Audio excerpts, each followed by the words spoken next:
नेपाल में आई विनाशकारी बाढ़ अब एक ऐसी त्रासदी में बदल चुकी है जिसकी तस्वीरें सिर्फ नेपाल ही नहीं बल्कि भारत समेत पूरी दुनिया को झकझोर रही है।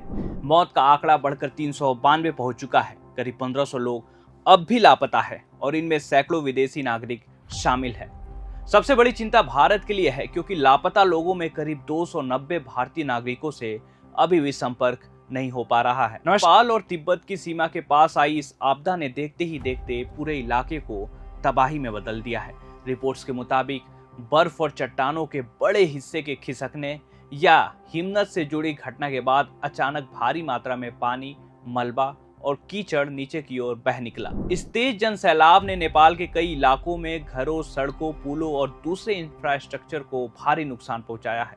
ताजा आंकड़ों के मुताबिक कुल मौतों का आंकड़ा 392 तक पहुंच गया है। इनमें नेपाल में 389 और तिब्बत में 3 लोगों की मौत की सूचना मिली है।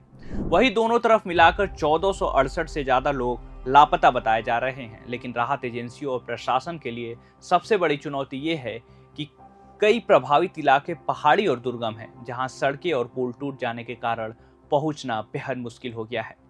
इस आपदा में भारत की चिंता इसलिए भी ज्यादा बढ़ गई है क्योंकि बड़ी संख्या में भारतीय नागरिक नेपाल और तिब्बत के इस इलाके में मौजूद थे। इनमें पर्यटक, ट्रैवलर्स और खास तौर पर कैलाश मानसरोवर यात्रा से जुड़े श्रद्धालु शामिल बताए जा रहे हैं। भारत सरकार के अनुसार करीब 290 भारतीय नागरिकों से संपर्क नहीं हो पा रहा था, जबकि कुछ भारतीयों को सुरक्षित निकालने में सफलता भी मिली है। विदेश मंत्रालय के मुताबिक राहत और बचाव एजेंसियां लगातार प्रभावित भारतीय नागरिकों का पता लगाने में जुटी है।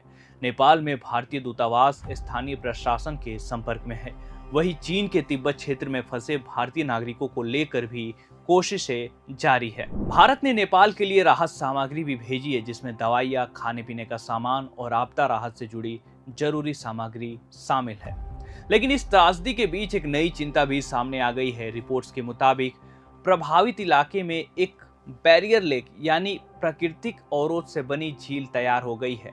अगर पानी का दबाव बढ़ने के कारण ये अवरोध टूटता है तो नीचे के इलाकों में एक और बड़े जनसैलाब का खतरा पैदा हो सकता है। इसी वजह से नेपाल और चीन दोनों तरफ प्रशासन स्थिति पर लगातार नजर बनाए हुए है और कई इलाकों में लोगों को सतर्क रहने की चेतावनी दी गई है। सोचिए, जिन लोगों ने कुछ दिन पहले इस पहाड़ी इलाके में घूमने या धार्मिक यात्रा के लिए कदम रखा था, उन्हें शायद अंदाजा भी नहीं था कि कुछ ही घंटों में पूरा इलाका आपदा क्षेत्र बन जाएगा। कई परिवारों का अपने प्रियजनों से संपर्क टूट चुका है। लोग फोन, हेल्पलाइन और राहत एजेंसियों के जरिए अपने परिवार के सदस्यों के बारे में जानकारी जुटाने की कोशिशें कर रहे हैं। इस बीच नेपाल में सेना, पुलिस और बचाव दल लगातार ऑपरेशन चला रहा है। हेलीकॉप्टर के जरिए राहत सामग्री पहुंचाई जा रही है और जहां तक संभव है वहां तक फंसे लोगों को सुरक्षित निकालने की कोशिशें की जा रही है। लेकिन टूटे हुए रास्ते, भारी मलबा और खराब मौसम राहत कार्य को और कठिन बना रहे हैं।